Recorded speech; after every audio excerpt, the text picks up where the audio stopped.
పక్కా Judson గారు మళ్ళీ కాంగ్రెస్ పార్టీకి పోయేటువంటి అవకాశాలు ఉంటాయా? మరో పక్కన కాంగ్రెస్ పార్టీ నుంచి మిమ్మల్ని సస్పెండ్ చేసిన తర్వాత మరి ఎవరైనా కాంగ్రెస్ పార్టీకి సంబంధించిన పెద్ద లీడర్లు ఏమైనా మీతో మాట్లాడేటువంటి ప్రయత్నం చేసిందా? లేకపోతే అపోజిషన్ పార్టీ వాళ్ళు కూడా మా పార్టీలోకి రావచ్చు కదా అన్న అని చెప్పేసి ఏమైనా మీకు ఆహ్వానం పలికిందా? వాస్తవానికి రేణుకా చౌదరి గారు నాకు ఫోన్ చేశారు. ఆమెకు బాగా ఫీల్ అయిన మంచి ఆమె శ్రీధర్ బాబన్న. శ్రీధర్ బాబన్న నన్ను బాగా లైక్ చేస్తాడు. వీళ్ళిద్దరు బాగా బాధపడ్డారు. నన్ను ఆ పనికి బాగా ప్రయత్నం పైనకెళ్ళి చేశాను, కానీ ముఖ్యమంత్రిగా డైరెక్ట్ ఇన్వాల్వ్ అయ్యి డైరెక్ట్ చేసేసారు. కమిటీ మీటింగ్ లేదు, ఏం లేదు.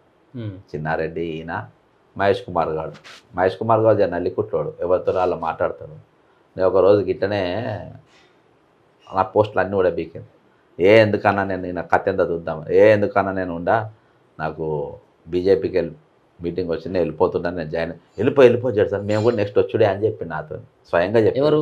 మహేష్ కుమార్ గౌడ్ నాతోనే చెప్పిండు. అబ్బా అట్లా చాలామంది చెప్పి పంపిన తర్వాత తెలిసింది. అర్థమైందా?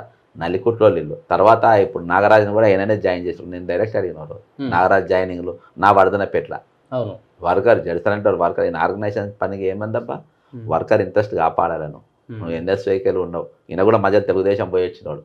మహేష్ కుమార్ గౌడ్ కూడా తెలుగుదేశం పోయి వచ్చినాడు. అక్కడ రేవంత్ రెడ్డి మరేమన్నా గాలి సోకిందో ఏమో అక్కడ. అర్థమైందా? కాబట్టి నా దగ్గర ఉండి కాంగ్రెస్ కార్యకర్త పోయేటోళ్ళని చాలామంది పోయేటప్పుడు పొమ్మని చెప్పి మీరు పోండి అక్కడనే బాగుంటే బీఆర్ఎస్ కూడా పంపిణీ చాలామంది.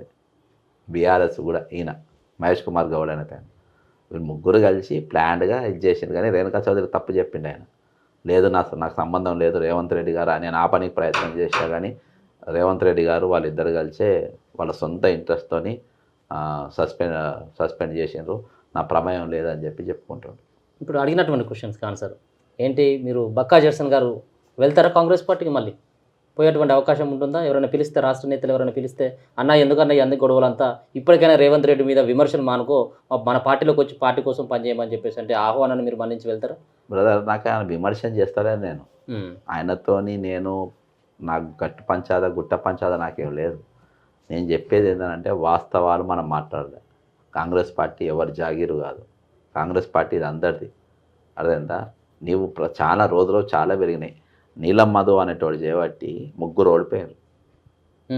పటాన్షేర్ కాటాసీని ఓడిపోయాడు, జగ్గారెడ్డి అని ఓడిపోయాడు, నర్సాపూర్ సీట్ ఓడిపోయాడు. నువ్వు ఏ విధంగా తీసుకొచ్చి నాకు టికెట్ ఇస్తావు? బీఎస్పీకి పోటీ చేసి ఆయన నీకు మంచోడు. కాంగ్రెస్ పార్టీని పట్టుకున్న నేను నీ శత్రువును. 2011లో భువనగిరి అభ్యర్థి ఎవరు? మిస్టర్ చామల కిరణ్ కుమార్ రెడ్డి రాహుల్ గాంధీని ఇష్టం వచ్చినట్టు తిట్టిండు. నువ్వు గూగుల్లో కొడుతూ వస్తే పార్టీకి సస్పెండ్ అయ్యిండు, అన్ని పార్టీలు తిరిగిండు, మళ్ళీ వచ్చిండు. నువ్వు ఎంపీ టికెట్ ఇచ్చినావు, వైస్ ప్రెసిడెంట్ ఇచ్చినావు. నీకు ఎసొంటోళ్ళు కావాలి? పార్టీ సిద్ధాంతాలకు కట్టుబడి వాళ్ళు కావాలన్నా, లేకుంటే పార్టీ మీద విమర్శలు చేసి పార్టీకి రాహుల్ గాంధీ వ్యతిరేకంగా పాడినోళ్ళు కావాలన్నా? నేను సోనియా గాంధీ గారిని తిట్టే ముఖ్యమంత్రి అయినా నువ్వు రాహుల్ గాంధీ తిట్టిన ఎంపీ కావాలన్నట్ట. అంటే ఇటువంటి ద్వంద్వ వైఖరి పైన నువ్వు చేసుకుంటూ పోయి మా సొంటల మీద ఎక్కువ పెట్టడం తప్ప ఏమున్నది? కాబట్టి మా సొంటలను బయటికి పంపినామనంటే ఖచ్చితంగా కాంగ్రెస్ పార్టీ డీప్ చర్చ. అంత ఈజీగా నన్ను ఎల్లగొట్టినంత ఈజీగా నేను వాపస్ ఏం పోను బ్రదర్. దాని మీద ఒక చర్చ జరగాలి. నన్ను ఎందుకు తీసిండ్రు అనేది చెప్పాలి. అర్థమైందా? అంత ఇది పిలవంగానే నీకు నేను న్యాయం చేస్తాం, పోటీ చేస్తాం అంటే వెళ్ళిపోయి నేను జాయిన్ అయ్యే రకాన్ని కాదు.